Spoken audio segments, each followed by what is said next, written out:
Vážení priatelia, téma Mojsej prezident je skutočne žhavá alebo horúca.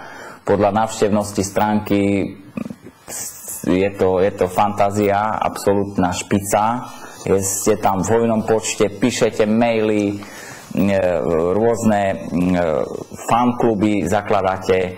Už som registroval Mojsej prezident.szm.sk a rôzne tieto veci, kde môžete si stiahnuť petíciu na to, aby som kandidoval a tak ďalej. Stále som sa nevyjadril, že chcem kandidovať. Stále len riešime veci, že fakt je, že bola anketa, kto by mal byť ešte, alebo kto by mal ešte kandidovať na prezidenta a z 12 000 hlasov dôveryhodných som získal vyše 6 000. To je celý fakt.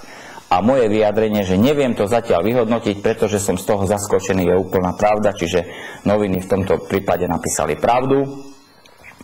Anketa na ľavej strane, Mojsej pobavil, je taká, ako si ľudia myslia, áno, každý si predstavuje pod slovom prezident osobnosť, inteligenčné a osobnostné podmienky, dôstojný človek so serióznym charakterom, ja, že som voľnomyšlienka, to je v poriadku, veľa si o sebe myslí, ale pritom je normálna o sebe, ja si nič o sebe nemyslím. Som abstinujúci alkoholik, tak ako je George Bush, proste, alebo normálny človek a keď akože si myslia ľudia, alebo že títo ľudia, ktorí tu boli v ankete, že naši vrcholní predstavitelia, ja neviem, sú nejak výrazne akože... Ja by som povedal, že všetko má jednu aj druhú stranu mince. Hej? Ale nebudem sa zaoberať týmto, čo napísali, alebo čo tu bola anketa, lebo ankety sa dajú robiť akokoľvek, ale rešpektujem každého toho človeka, ktorý to takto vyjadril. Vidíte, keď sa už človeka spýtate, tak hovorí tak, aj tak.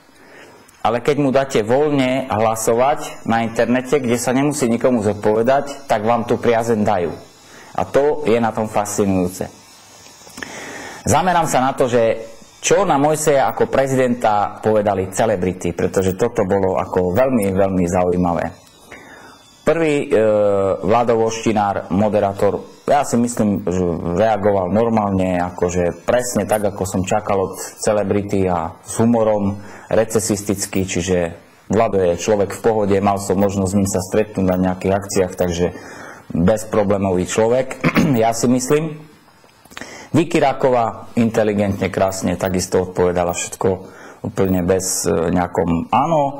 Je pre mňa dôležité, aby bol na tomto poste skúsený a rozvážny politik alebo politička, ktorá má podporu ľudí a rešpekt politikov. To je veľmi rozumný názor.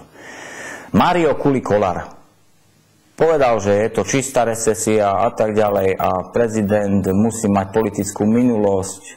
Ja si nemyslím, Kuli. Toto by si trošku mal prehodnotiť, že mal by mať politickú minulosť. Nemusí mať prezident Mário Kuli, či jak sa voláš.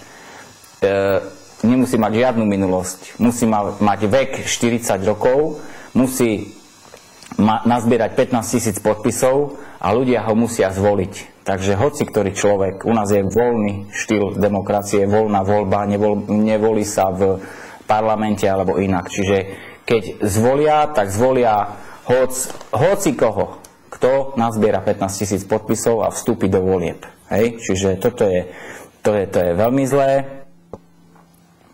Ak to Braňo berie vážne, zrejme aj z jeho strany je to recesia. K tomu sa nevyjadrím, môže byť recesia, nemusí byť recesia, ja som nepovedal, ale zase keď niekto, drahý Mário, ti dá 6 000 hlasov a chce ťa a zakladajú sa fankluby a teraz mi posielajú rôzne hárky, petície vyplnené, tak to asi len taká recesia nemusí byť z ich strany, zo strany ľudí, hej, berme ľudí, lebo človek je volič. No ale najviac ma proste seklo, keď som si prečítal, že určite to nedopadne tak, že Braňo Mojsej bude prezidentom Slovenskej republiky, lebo to by sa potom asi mnohí ľudia odsťahovali. No, tak neviem, ako si môžeš dovoliť niečo takéto povedať. Neviem, či už si myslíš, že v tých falošných anketách, ktorých vyhrávaš, hej, ako vyhrávaš ako Desmod, alebo skupina. Ja nemám nič proti skupine, lebo poznám, ale akože toto by som si nedovolil povedať, že by sa niekto kvôli mne musel odsťahovať. Hej, toto je hrubá urážka. A na tvoju adresu poviem, že za celým tvojim úspechom je človek, ktorý sa volá Roman Slávik, na ktorého serieš, keď berieš ceny a keď proste ide o parády a tieto veci, všetko berieš na svoju hlavu iba ty. Ale za celým tvojim úspechom je človek zvaný Roman Slávik. Jemu by si mal trošku viacej pozornosti venovať a trošku si viacej vážiť. Keď ležal v nemocnici, tak prvý som ho dal pozdraviť ja cez televíznu obrazovku a potom si sa nateperil, ako že si spomenul, že Romanko je v nemocnici. Takže to je sprostá hlúpa vypočítavosť, nič viac. No, urážať sa nedám a nikto by sa určite zo Slovenska nesťahoval, hej? Možno ty by si sa vysťahoval. No, takže ďalej si žij v tom proste svete, že si najväčšia hviezda. U nás vieš dobre, že showbiznis je chorý, máš rádia, je to všetko v poriadku, čiže tomu sa venuj, ale nekomentuj, že čo ja a že by niekto by sa mal vysťahovať, to je sprostosť. Hej? No. Jožko Pročko, herec, vynikajúco zareagoval, veľmi rád mu urobím kampaň a tak ďalej, a tak ďalej. Teraz som bez peňazí a bez slávy, nebude. Ja si myslím, že Jožko nemá žiadny problém s humorom a tak ďalej a verím, že v nejakej inej podobe sa raz určite vráti, pretože všetko sa vracia, všetko, dookola stále kolobek, niečo mizne, niečo sa vracia, určite uzrie svetlo sveta. My sme mali jedného času vymyslený taký projekt spolu, alebo sme rozmýšľali, ktorý som vymyslel, TV Narkóza, ktorý sme chceli robiť, ale všetko dopadlo inač. Zuzana Fialová, herečka, táto informácia u mňa nevyvolala žiadne myšlienkové pochody, ani som sa nezasmiala. No, ja by som na to reagoval len, že neviem, v akom proste rozpoložení ťa zastihli, alebo vás zastihli, pani herečka. Takže no, o tom potom to nebudem ďalej rozvádzať, pretože určité informácie máme o všetkých vašich plusoch aj minusoch. Ideme ďalej. Maroš Kramár, toto nie je vôbec vtipné, rovnako ako vôbec neboli vtipní oni.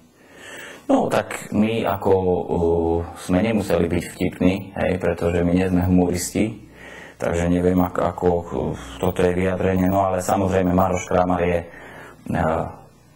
založený pro Markíza, hej, Markíza plus, pozitívny, takže jednoducho musí sa takto vyjadriť, pretože mu dávajú chlebík a tak ďalej, no ale ináč Maroš je dobrý herec a myslím si, že dobre sa oženil, no to je celé moje vyjadrenie, takže toľko. Tu ešte, že prvú podmienku do paláca už splnil, 40 rokov, no a ja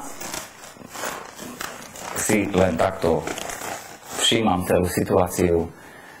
Som veľmi rád, že študenti sa pohli, poslali mi rôzne návrhy, ako by to malo vyzerať, ako by mi mala vyzerať kampaň. Pospájali sa vo všetkých mestách takmer. Takže ja si myslím, že 15 000 hlasov, keď už by sme len išli o to, že či by som zohnal 15 000 hlasov, tak ja si myslím, že nemám žiadny problém 15 000 hlasov. A ešte všetci mi píšete, že či bude Mojsej Fest. Mojsej Fest bude 26.7., to znamená júla, v sobotu, v Bardejove, hore na kopci, v hoteli Belvy, alebo v areáli hotela Belvy, takže tam bude Mojsej Fest. No a ešte mám jednu takú akciu na jeseň pripravenú, kde chcem vyhlásiť Východňarské kráľovstvo, kde možno nebudem prezident, ale budem král, vyhlásim sa za kráľa. A to bude už potom recesia skutočná a nie taká vlážna, alebo proste k tomu sa nevyjadrujem jednoducho. Toto bola anketa, ľudia chcú a ďalej ani tak nepoviem nič konkrétne. Slovom politika ani nepotvrdzuje, ani nevyvrátim. Majte sa pekne.